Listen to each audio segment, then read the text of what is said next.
Selamat pagi. Selamat pagi, Ibu.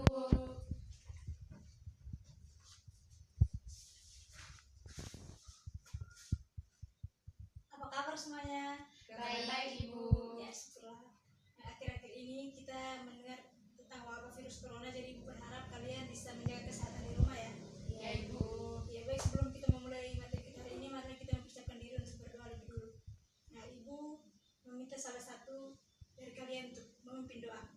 Ya, ini satu. Ibu dan teman-teman, marilah kita mulai sikap yang pantas untuk berdoa dan izinkan saya untuk memimpin doa ini menurut ajaran yang dipercaya saya dalam Katolik. Berdoa dimulai. Dalam Bapa dan Putra dan Roh Kudus. Amin. Berdoa selesai. Baik, terima kasih Dana. Ya, Ibu. Silakan duduk. Baik. Sebelum kita memulai membahas materi kita pagi ini, Ibu akan memulai satu game yang bisa membuat kita semangat. Jika Ibu berkata pagi, pagi, pagi, kalian menjawab pagi, pagi, pagi. Bisa? Ya, Bisa, Ibu. bisa. Ya. Pagi, pagi, pagi. Pagi, pagi, pagi. Ya, bagus. Nah, jadi hari ini kita akan membahas mengenai saya mampu mengendalikan diri saya. Jadi tujuan dari materi ini adalah bagaimana siswa dapat mengendalikan diri sendiri.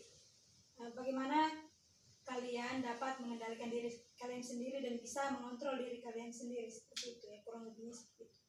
Jadi baik, kita memulai saja ya materi kita ini. Maaf, Ibu duduk ya. Ya, Ibu. Ya.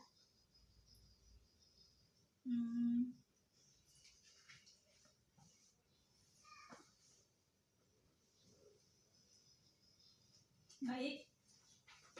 Yang pertama, kita akan membahas mengenai pengertian mengendalikan diri.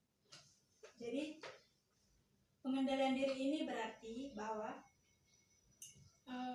merupakan kemampuan diri dalam mengendalikan perilaku untuk mencapai tujuan tertentu. Seorang individu dengan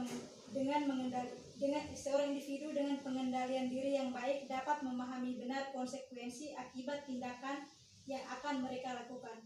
Jadi, misalnya seperti ini. Jika seorang individu yang mampu mengendalikan dirinya sendiri, dia akan memahami dengan baik. Jika dia melakukan ini, tindakan itu, dia akan memahami bahwa misalnya seperti dia melakukan tindakan yang benar, berarti dia sudah memahami bahwa oh, tindakan saya yang ini benar. Tapi jika dia melakukan kesalahan, dia akan langsung memahami bahwa oh, tindakan ini salah, jadi saya tidak boleh melakukan yang seperti ini lagi.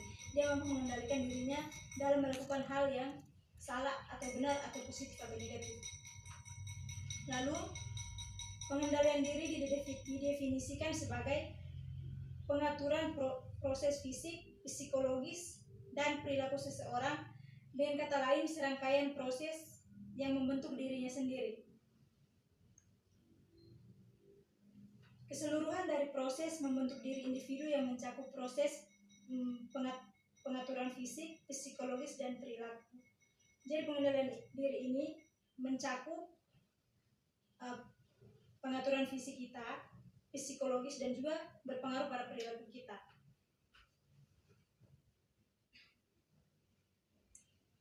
Lalu, pengendalian diri atau yang disebut juga kendali diri dapat pula diartikan sebagai suatu aktivitas aktivitas pengendalian tingkah laku.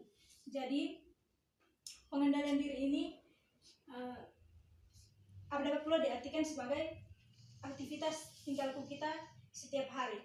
Jika seperti begini, kita melakukan suatu hal yang negatif. Misalnya kita marah pada seseorang, lalu emosi kita memuncak, tapi kita berusaha untuk menahan diri bahwa saya tidak boleh melakukan ini, saya tidak boleh melakukan itu, karena itu salah. Saya harus belajar untuk memaafkan dia. Ya, dia berusaha untuk mengontrol diri dan mengendalikan dirinya sendiri. Lalu selanjutnya, cara mengendalikan diri. Cara mengendalikan diri adalah suatu metode untuk mengendalikan pikiran agar tercapainya kontrol pikiran dan emosi. Hal ini tentu saja bertujuan baik, yaitu untuk menimbulkan nilai positif yang akan memberikan kebaikan untuk dirimu dan juga orang lain. Jadi, cara kita mengendalikan diri ini, jika kita mampu mengendalikan diri kita dengan baik, maka akan berdampak baik bagi kita dan juga bagi orang lain. Tapi jika kita tidak mampu mengendalikan diri kita, berarti akan berdampak buruk bagi diri kita maupun juga orang lain. Misalnya kita tidak mampu mengontrol emosi kita saat kita sedang marah, dan kita melampiaskannya pada orang lain. Orang lain tersebut akan merasa terluka dan akan tersakiti. Tapi jika kita mampu mengendalikan emosi kita saat kita marah, saat kita emosi kita sedang memuncak, tapi kita mengontrol diri kita, dan saat kita berbicara dengan orang yang membuat kita emosi, kita berbicara dengan mereka dengan cara yang baik, halus, maka orang itu juga akan merasa baik dan pikirannya juga akan positif. Dia tidak merasa tertekan karena kita menanyakan atau memarahi dia karena emosi kita yang tidak terkontrol. Lalu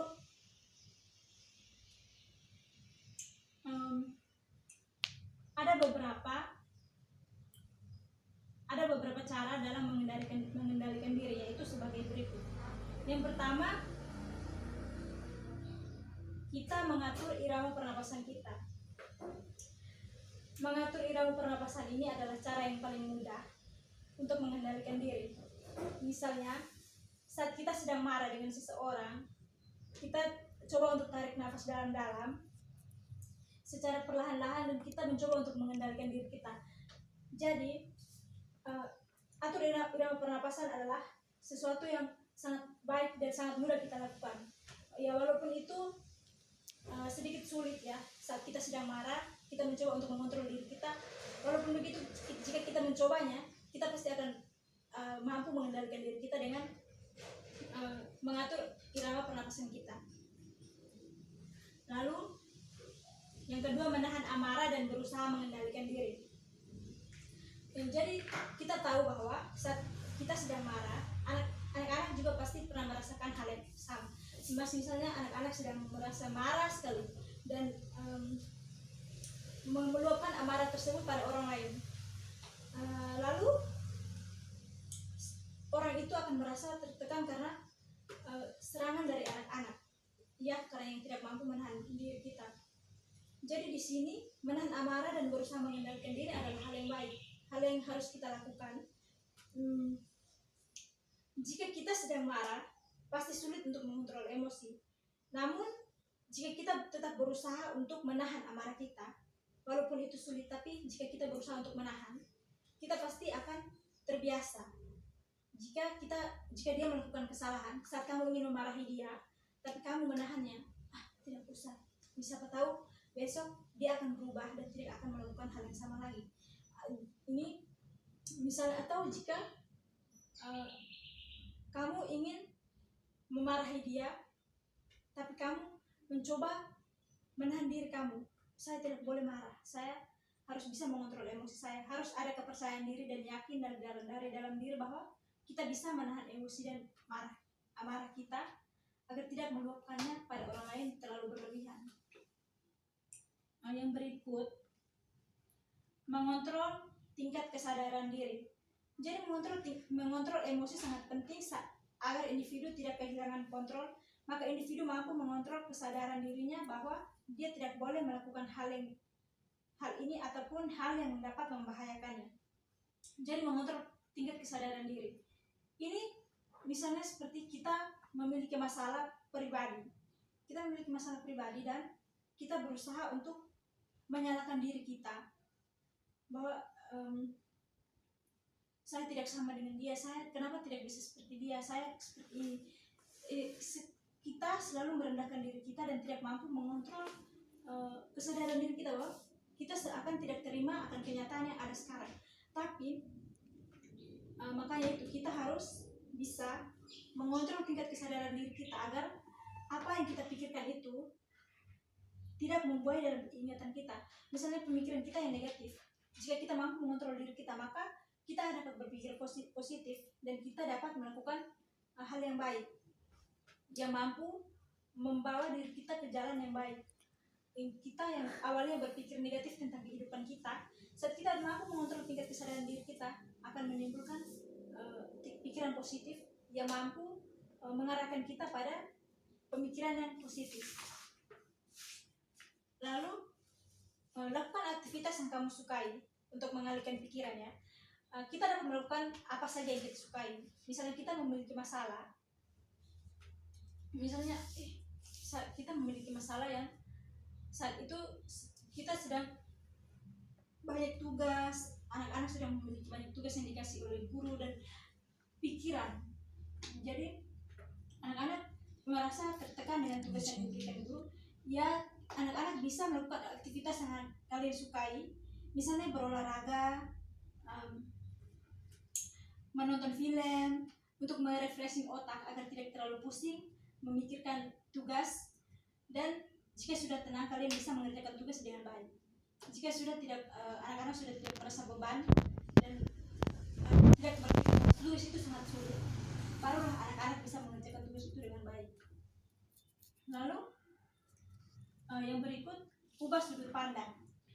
Jadi ubah sudut pandang ini, misalnya sejak awal anak-anak sering berpikir bahwa diri anak-anak itu tidak mampu melakukan ini, tidak mampu melakukan itu, atau anak-anak tidak bisa seperti dia. Misalnya Nona Foni tidak sama seperti Nona Lili ya. Misalnya Nona Foni tidak sama dengan Nona Lili, dan Nona Foni merasa bahwa Nona Lili ini hebat, Nona Lili ini tidak sama seperti saya orang yang lemah, saya tidak bisa melakukan apa-apa. Tapi jika Nona Foni mengubah sudut pandang Nona Foni melihat teman Lili seperti itu, Nona akan melihat bahwa wah, dia pintar ya, saya harus belajar dari dia, saya harus bisa seperti dia. Pokoknya mengambil sisi positif dari Nona Lili. Lalu yang berikut, lebih bijak dalam bertindak. Jadi lebih bijak dalam bertindak ini, terkadang kita cenderung ya bertindak sembarangan dan akhirnya kita yang bertindak terlalu tergesa-gesa dan akhirnya menyesal pada akhirnya. Ya. Jadi bertindak lebih bijak ini, kita jika memiliki masalah ini, jangan terburu-buru untuk menyelesaikannya, perlahan-lahan saja. Jika kita terburu-buru, maka terkadang akan menyebabkan kesalahan fatal. Jadi jika anak-anak putus ya dari pacar ya, jangan mengambil tindakan tergesa-gesa. Jangan berkata, dia ini tidak baik, dia ini begini, seperti ini, seperti itu. Jangan seperti itu, nanti akan mengakibatkan permusuhan di antara kalian. Jadi lakukan saja pikiran yang bijak ya, tindakan yang bijak, menyelesaikan masalah dengan baik, dengan pikiran yang dingin, agar anak-anak tidak merasa bersalah, agar hasil akhirnya bisa sesuai dengan yang anak-anak pikirkan. Nah, lalu saling memaafkan. Nah, yang saling memaafkan ini, anak-anak juga tahu bahwa itu sedikit sulit ya untuk memaafkan orang lain. Apalagi di seumuran anak-anak seperti ini, jika teman berbuat salah, kalian pasti akan membencinya. Nah, tapi melalui materi ini kita dapat mengontrol diri kita, bahwa kita harus saling memaafkan. Jika dia melakukan kesalahan, kita tidak boleh langsung membencinya. Namun jika dia meminta maaf, maafkanlah dia, karena kita tidak tahu bahwa hari ini mungkin dia membuat kesalahan, tapi besok lusa mungkin kita. Jadi kita harus saling memaafkan, karena saling memaafkan adalah hal yang sangat penting dalam kehidupan kita. Lalu yang berikut adalah jangan membesar-besarkan masalah.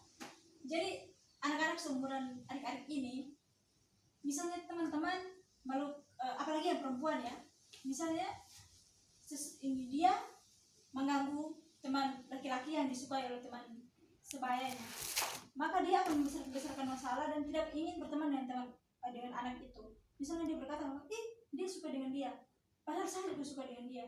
Nanti dia akan mengusir teman-temannya untuk membencinya. Tapi kita belajar bahwa kita harus mengendalikan diri. Jadi saat di umur adik-adik seperti ini, kita harus mampu mengendalikan diri dari tekanan-tekanan. Jadi membesar-besarkan masalah hanya akan menambah masalah. Jadi jika dia melakukan kesalahan dan kita membiarkan saja, ya sudahlah, mungkin besok tidak akan terjadi lagi seperti ini. Jadi hal itu dapat membuat kita terhindar dari tekanan dan terhindar juga dari masalah.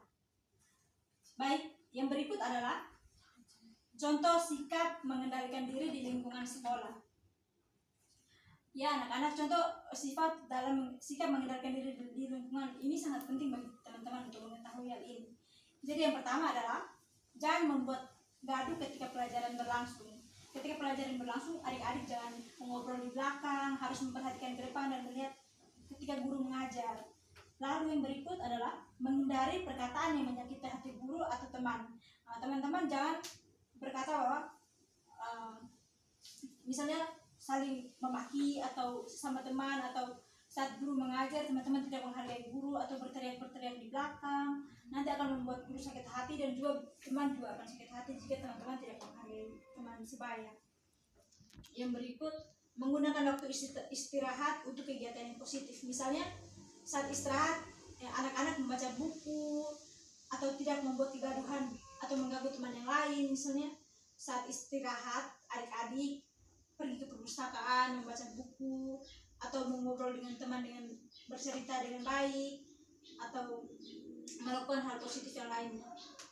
Lalu yang berikut adalah sifat pengendalian diri di lingkungan tempat tinggal kita. Nah, di lingkungan tempat tinggal kita ini juga hal yang penting bagi adik-adik untuk mengetahuinya. Yang pertama adalah menghindari penggunaan kata-kata yang menyakiti hati orang lain. Seperti yang kita ketahui bahwa kita tinggal di lingkungan yang banyak dengan masyarakat ya. Jadi adik-adik jangan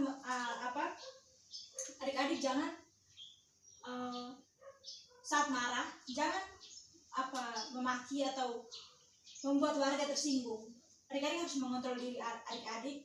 Bahkan jika adik-adik marah sekalipun, adik-adik harus menahannya. Tidak boleh meluapkan isi hati dan membuat orang lain yang terluka.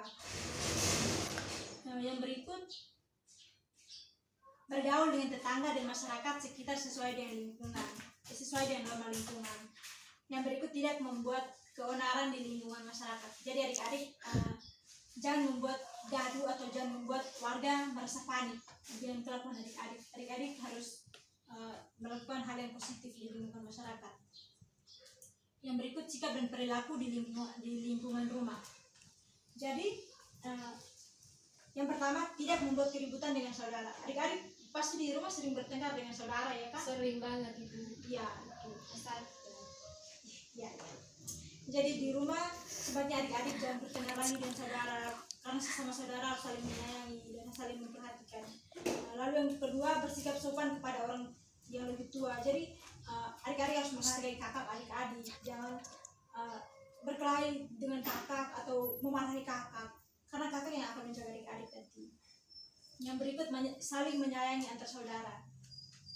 Yang terakhir adalah manfaat pengendalian diri. Jadi manfaat dalam pengendalian diri yang kita lakukan adalah yang pertama, berpikir positif. Yang kedua, bertindak dengan baik dan benar. Yang ketiga, dapat mengontrol emosi. Yang keempat, tidak pesimis. Yang kelima, selalu berpikir logis. Yang keenam, dapat memaafkan kesalahan orang lain. Yang ketujuh, tidak melakukan tindakan-tindakan yang membahayakan diri dan sebagainya. Baik, materi kita sudah berakhir. Jadi sebelum itu Ibu akan membagikan beberapa kertas untuk evaluasi dalam selama proses pembelajaran kita tadi. Jadi adik-adik isi dengan jujur ya, jangan menyontek teman.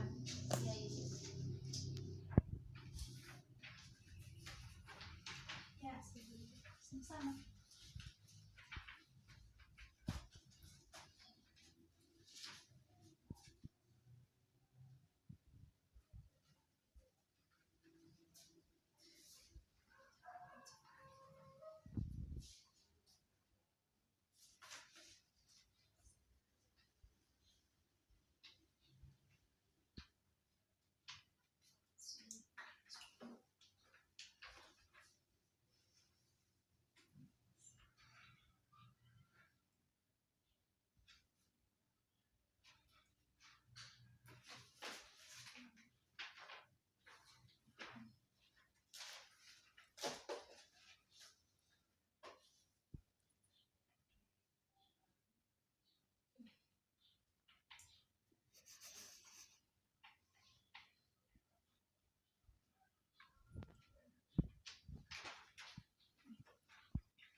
minta kesediaan dari salah satu dari kalian untuk memimpin kita. Ibu dan teman-teman, marilah kita berdoa menurut ajaran dan kepercayaan kita masing-masing. Berdoa dimulai. Dalam nama Bapa dan Putra dan Roh Kudus. Amin. Berdoa selesai. Baik, terima kasih atas kerjasama dari adik-adik. Ibu permisi dulu, sampai berjumpa lagi ya. Ya, Ibu. Selamat pagi. Selamat pagi, Bu.